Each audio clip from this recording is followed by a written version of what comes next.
الحمد لله نحمده ونستعينه ونستغفره ونؤمن به ونتوكل عليه ونعوذ بالله من شرور أنفسنا ومن سيئات أعمالنا من يهده الله فلا مضل له ومن يضلله فلا هادي له ونشهد أن لا إله إلا الله وحده لا شريك له ونشهد أن سيدنا ومولانا محمدا عبده ورسوله صلى الله عليه وعلى آله وأصحابه وبارك وسلم تسليما كثيرا كثيرا. أما بعد فأعوذ بالله من الشيطان الرجيم. بسم الله الرحمن الرحيم. يا أيها الذين آمنوا إذا نودي للصلاة من يوم الجمعة فاسعوا إلى ذكر الله وذروا البيع ذلكم خير لكم إن كنتم تعلمون. قال النبي صلى الله عليه وسلم من توضأ فأحسن الوضوء ثم أتى الجمعة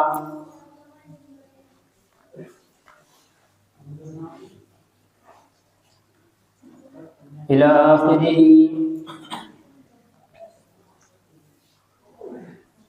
أو كما قال عليه الصلاة والسلام. قرآن کریم کی سورہ جمعہ کی ایک آیت اور نبی کریم صلی اللہ علیہ وسلم کی حدیث پڑھی ہے.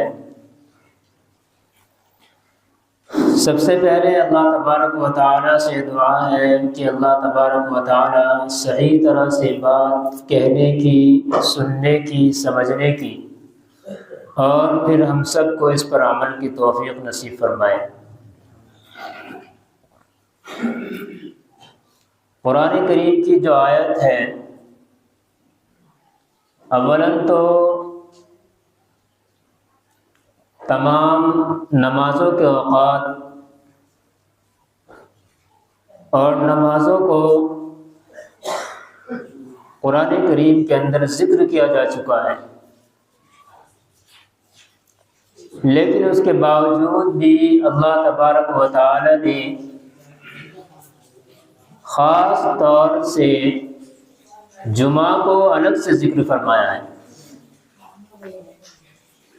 ارشاد فرمایا یا ایھا الذین آمنوا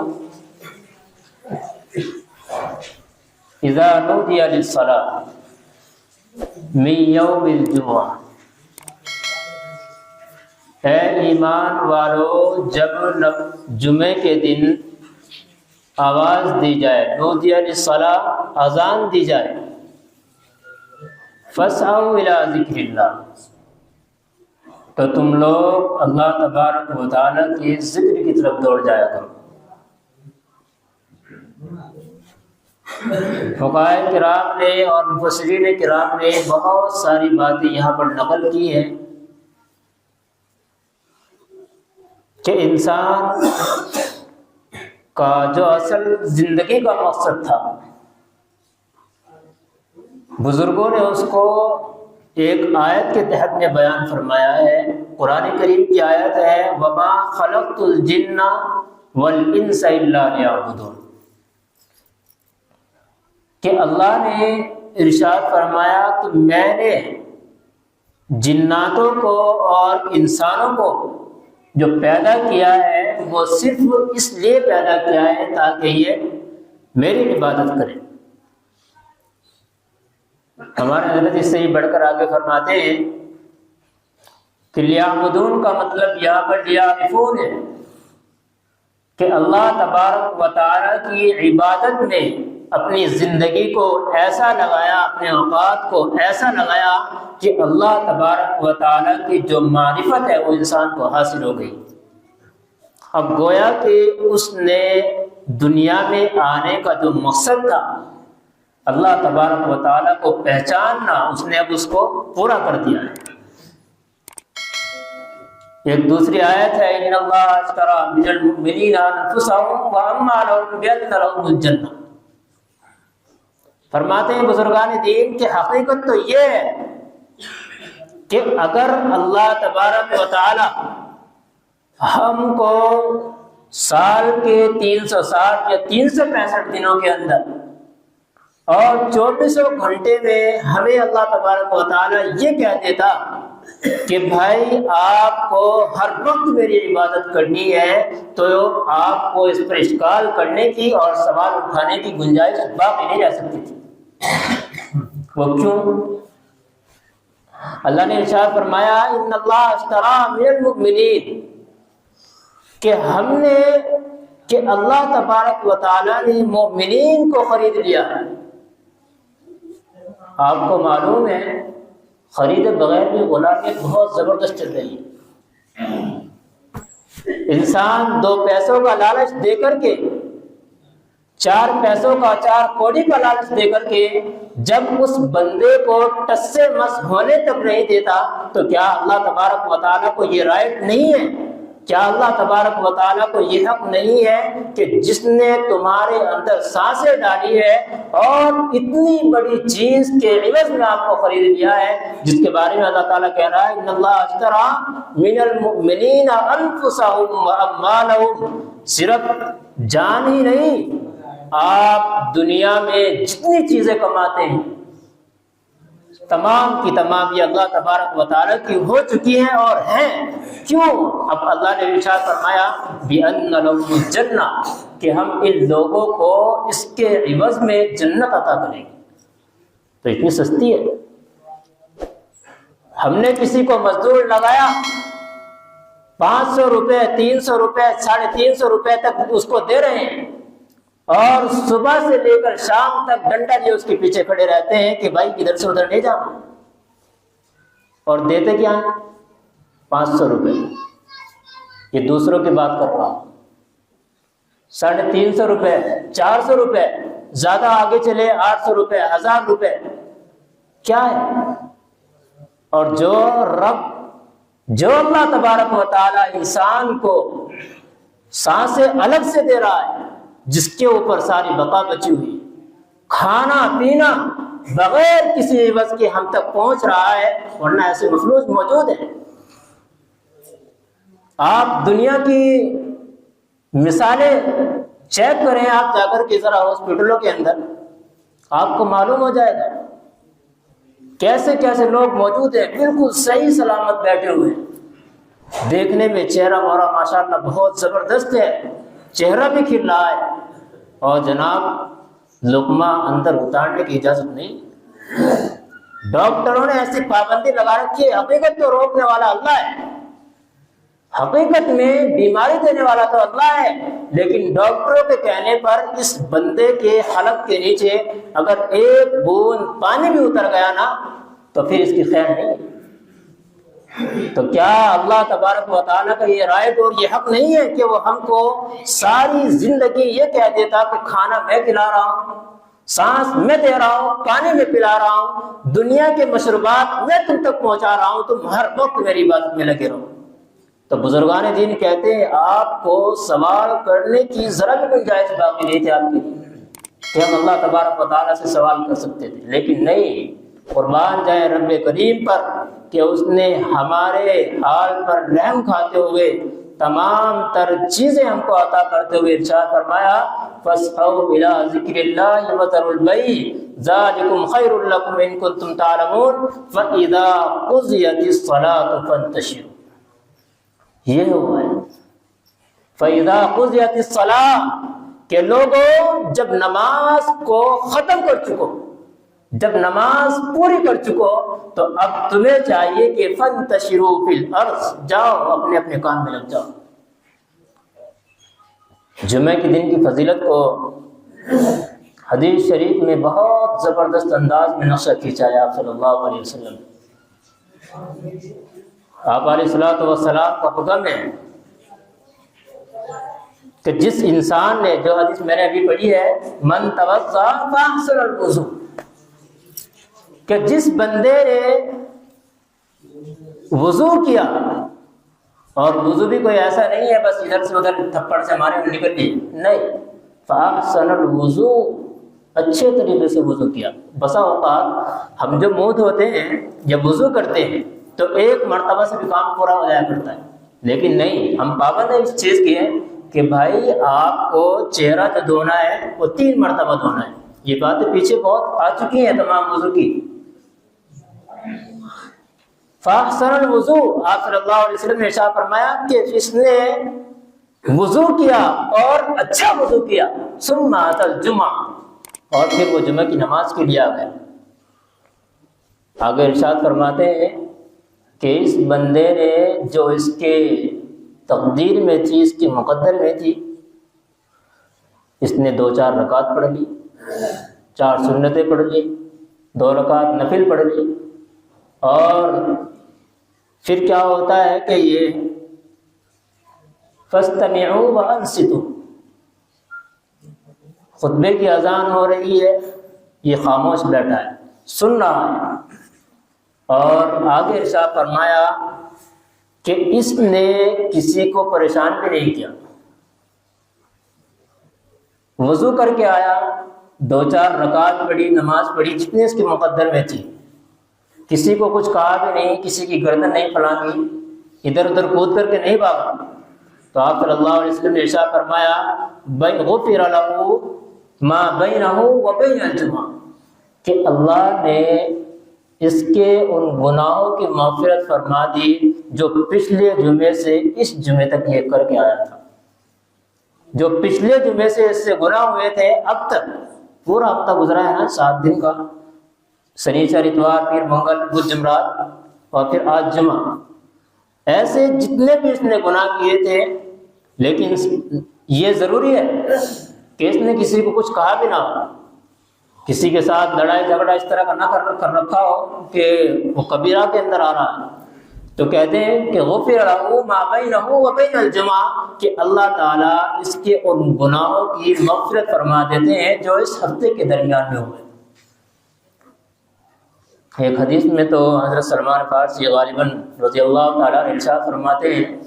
کہ اللہ تعالیٰ کچھ خاص فرشتوں کو مسجدوں کے دروازے پر کھڑے کر دیتے ہیں کہ جاؤ اور جا کر کے فہرست بناؤ، جو لوگ جمعہ کی نماز کے لیے آ رہے ہیں ان کی جا کر کے فہرست بناؤ۔ آئے، رجسٹر لے کر کھڑے ہوئے ہیں، سب سے پہلے مسجد میں کون داخل ہو رہا ہے، نام چڑھا لیا، چلو جی، اس کے آگے ثواب لکھ دیا، اللہ نے ارشاد فرما رکھا ہے اس کے لیے، آپ صلی اللہ علیہ وسلم کا ارشاد ہے کہ جو سب سے پہلے جمعہ کے دن مسجد میں داخل ہوا، اور سیڑھی وغیرہ اٹھانے کے لیے نہیں، چارپائی یا برتن نکالنے کے لیے نہیں، نماز کے لیے داخل ہوا، نماز پڑھنے کے لیے داخل ہوا، اور مسجد میں ہی بیٹھا رہا، نماز پورا کر کے جائے، یا آیا کسی اور کام سے تھا اور یہ بھی ساتھ میں کر رہا ہے تو اس کی بات نہیں ہے۔ حدیث میں کھلے لفظوں میں اس نے نماز بھی پڑھی، کسی کو پریشان بھی نہیں کیا، اس طرح کوئی حرکت نہیں کی مسجد میں بیٹھ کر کے، تو اب کہتے ہیں کہ اس بندے نے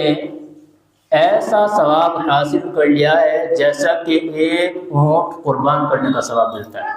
یہ صحیح مسلم کی روایت ہے کہ جس نے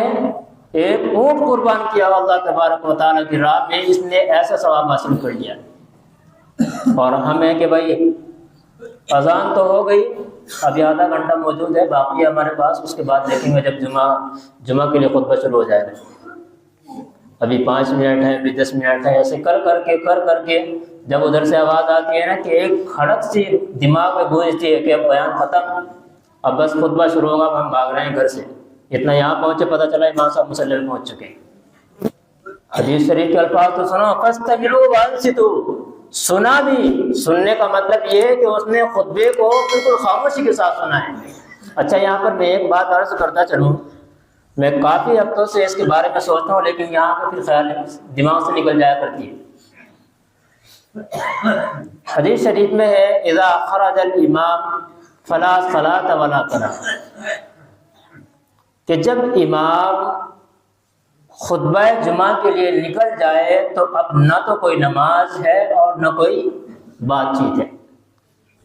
ہمارے بہت سے نوجوان بڑی عمر کے بھی چھوٹے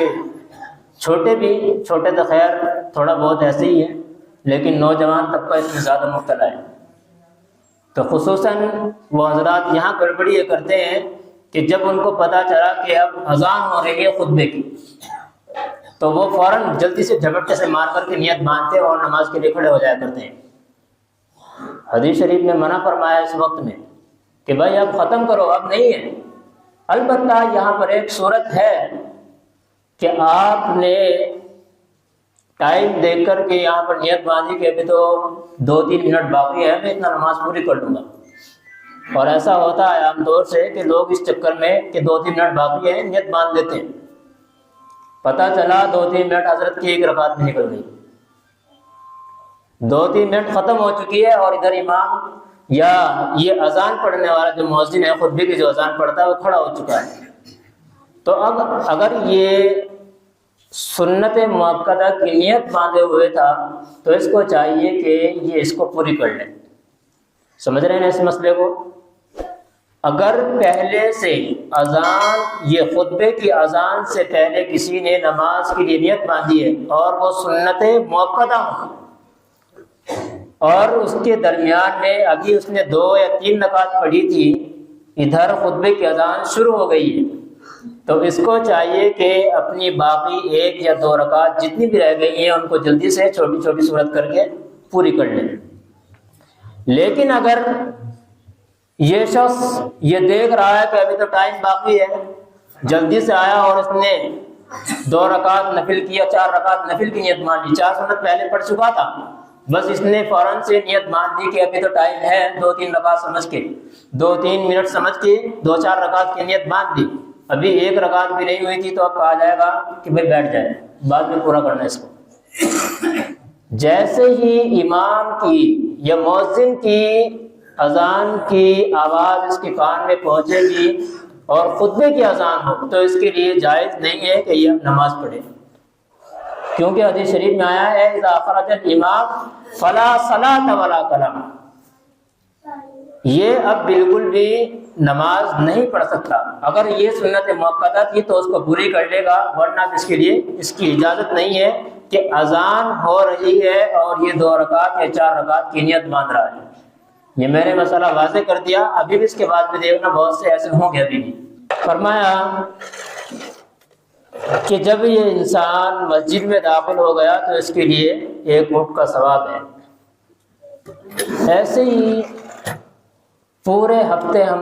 لگے رہتے ہیں کسی کام کے اندر۔ کچھ خاص سنتیں آپ صلی اللہ علیہ وسلم کی جمعہ کے دن کی بھی ہے۔ آج کل بڑا ماحول یہ مان لیں کہ دوسری طرف جا چکا ہے، یہودیت کی طرف جا چکا ہے، کیونکہ چھٹی کا وہ مسئلہ نہیں رہا ہے۔ جس وقت میں یہ بات بیان کی جا رہی ہے اس دن چھٹی ہوا کرتی تھی، سارے کام کاجوں کی چھٹی، اب اتوار کے روز چھٹی ہوتی ہے۔ اور زیادہ تر اگر دیکھا جائے گھروں کے اندر اگر آپ سروے کریں گے عورتوں کو معلوم بھی نہیں ہوتا آج جمعہ بھی ہے، حیثیت کھو چکی ہیں، اپنے اسلام کی حیثیت کو ختم کر چکے ہیں۔ بہت کم عورتیں ایسی ہوں گی کہ جو نماز پڑھتی ہوں گی اور ان کو یہ معلوم ہوگا آج جمعے کا دن ہے، ورنہ اکثر کے تو ذہن سے یہ بات نکل ہی چکی ہے۔ بس ان کو اتوار یاد ہے، اتوار کے دن بچے گھر رہیں گے، کپڑے نکالیں گے، خود بھی دھوئیں گے، ان کے بھی دھوئیں گے اور اپنے بھی دھوئیں گے، بس یہ ہمارے ذہن میں آ رہا ہے۔ لیکن آپ صلی اللہ علیہ وسلم نے ارشاد فرمایا کہ جمعہ کے دن کچھ سنتیں ہیں۔ جمعہ کے دن سنت یہ ہے کہ انسان غسل کرے، مرد بھی ہو چاہے وہ عورت ہو، اس کے اوپر غسل واجب ہے۔ اچھا دیکھیں، عورتوں کے اوپر تو جمعہ فرض نہیں ہے، لیکن پھر بھی کہا جا رہا ہے کہ بھائی یہ بھی کریں گے، یہ بھی اپنے کپڑے صاف ستھرے کر کے پہنیں گی، اس لیے کہ حدیث شریف میں اس دن کو اللہ تبارک و تعالیٰ نے سید الایام کہا ہے، یہ تمام دنوں کا سردار ہے۔ اور یہ سردار صرف ویسے نہیں کہ ویسے کہہ دیا، اللہ تعالیٰ نے اس دن کو بہت سی چیزوں کے لیے چن رکھا ہے، جیسا کہ مشہور حدیث ہے مسلم شریف ہی کی، ارشاد فرمایا کہ آدم علیہ السلام کو جو پیدا کیا گیا وہ جمعے کے دن پیدا کیا گیا تھا۔ حضرت آدم علیہ السلام کو اللہ تبارک و تعالیٰ نے جنت سے نکال کر دنیا کے اندر جو بھیجا تھا وہ جمعے کے دن تھا، اور اسی طریقے پر قیامت کا دن جو دن ہوگا وہ جمعے کا دن ہوگا، میدان حشر جو قائم ہوگا وہ جمعے کا دن ہوگا۔ تو اس اعتبار سے اس کی افضلیت بہت بڑھ چکی ہے، اور پھر اس کے اندر عبادت رکھی ہے، اور صرف عبادت نہیں رکھی، حدیث شریف میں آتا ہے کہ اللہ نے جمعے کے دن ایک ایسی گھڑی رکھ رکھی ہے کہ جو انسان مانگتا ہے وہ اس کو عطا کر دی جاتی ہے۔ یہی چیز ہمارے لیے شب قدر میں بھی اور شب برات میں بھی آتی ہے، جیسے وہاں چھپی ہوئی ہے یہاں بھی چھپی ہوئی ہے، لیکن بہت سے علماء کرام نے، بزرگان دین نے یہاں کہہ رکھا ہے، بتا رکھا ہے کہ اکثر و بیشتر جو دیکھا گیا ہے یہ قبولیت کا وقت، وہ یا تو امام اور جو مؤذن جو خطبے کی اذان دے رہا ہے اس کے درمیان کا جو وقت ہوتا ہے یہ قبولیت کا وقت ہوتا ہے۔ یہاں پر ایک بات اور عرض کرتا چلوں، خطبے کے درمیان میں کوئی ایسے الفاظ آ جائیں جو آپ صلی اللہ علیہ وسلم کے لیے ہوتے ہیں، دعا کے لیے ہوتے ہیں، جیسا کہ درود شریف خطبے میں آ جایا کرتی ہے تو ہم لوگ بہت زور سے بولتے ہیں صلی اللہ علیہ وسلم، ٹھیک نہیں ہے۔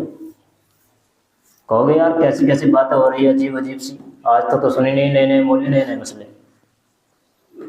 ارشاد فرمایا کہ نہیں بھائی یہاں نہیں کرو گے، آپ کو اگر دعا کرنی ہے اپنے لیے کرو،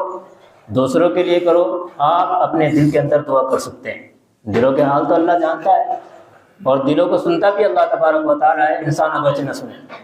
تو کہا ہے کہ قبولیت کا وقت ہے، اس وقت میں اگر انسان دعا کرے تو انشاءاللہ وہ قبولیت کا وقت ہوگا تو اللہ تعالیٰ اس کے لیے وہ چیز عطا فرما دیں گے، اس کو عنایت فرما دیں گے۔ اسی طریقے پر دوسرے بزرگان دین نے لکھا ہے کہ عصر سے لے کر جمعے کے دن مغرب کی نماز تک، مغرب کی اذان تک کا جو وقت ہے بیچ کا، پون گھنٹہ کبھی 1.5 گھنٹہ کبھی 1 گھنٹہ ایسا ہوتا رہتا ہے موسم کے اعتبار سے، سردی گرمی کے اعتبار سے، تو یہ وقت بھی جمعے کے دن قبولیت کا وقت ہوتا ہے۔ اس کے لیے بہت بزرگان دین نے بہت لمبی چوڑی مجلسیں لگا کے رکھتے ہیں، جمعے کے دن تو باہر نکلنے کی اجازت ہی نہیں ہوتی کہ بھائی یہیں رہو، عصر کی نماز پڑھو، اپنی تسبیح لے کر کے، دعا لے کر کے، اپنا قرآن وغیرہ جو بھی وظائف ہیں اپنے لے کر کے بیٹھ جاؤ اور مغرب تک یہیں بیٹھے رہو۔ تو اس سے بھی پتہ چلتا ہے کہ جس چیز کو اتنے اہتمام کے ساتھ کیا جا رہا ہے کہ اس میں ضرور کچھ نہ کچھ ہے۔ اچھا ایک بات کبھی کبھی ہو جایا کرتی ہے کہ بھائی ہم مانگتے کسی کچھ اور ہے، مل کچھ اور جایا کرتا ہے، تو ہمارے دل میں خیال آتا ہے یار اس سے بڑے تو وہ مانگ لیتا، اور ایسا ہوتا ہے تو وہ کبھی کبھی سمجھ میں آتا ہے کہ یار قبولیت کا وقت وہی تھا، اب اس پر افسوس نہیں کرنا چاہیے، اللہ تعالیٰ سے لگے رہیں۔ ایک شخص تھا بیچارہ، پتہ نہیں یہ لطیفہ بنا رکھا ہے کسی نے یا کچھ اور ہے، وہ مٹی کے ڈھیلے کو، کہ میں نے سنا ہے کہ ہر دن قبولیت کی گھڑی ہوتی ہے، مٹی کے ڈھیلے کو لے رہا ہے اور زمین پر مار رہا ہے، سونا بن جا، سونا بن جا، سونا بن جا، سونا بن جا، سونا بن جا، وہ تو نہیں بننا ہے۔ پورا دن اس کا ہو گیا، چند منٹ باقی تھی، اس نے آخر میں آ کر کے کیا کہا، چل سونا نہیں بنتا کم سے کم اینٹ ہی بن جا، بس مٹی کا ڈھیلا یہ کہنا تھا، ادھر اس نے پھینکا اور ادھر وہ اینٹ بن گئے۔ تو اب کہا جاتا ہے کہ بھائی قبولیت کا وقت تو وہی تھا جس میں اس نے یہ کہا کہ اینٹ بن جا، تو وہ اینٹ بن گئی۔ اب یہ بیچارہ افسوس کر رہا ہے، بھائی یہ ہر دن آتا ہے، بس ہمیں کوشش میں لگے رہنا ہے، پتہ نہیں کس کو کس وقت نصیب ہو جائے، ہر انسان کے لیے الگ الگ مل سکتا ہے، تو اس کی کوشش کرنی چاہیے۔ بھائی یہ سنتوں والا مسئلہ یہ ذہن میں رکھنا، اس کو دوسروں کو بھی بتانا، یہ اس وقت میں سنتیں پڑھنا اذان کے وقت میں یہ جائز و درست نہیں ہے۔ بہرحال آپ صلی اللہ علیہ وسلم نے ارشاد فرمایا ومن مس الحصا فقد لغا، کہ جس نے ان اوقات میں کسی کنکری کو بھی چھوانا،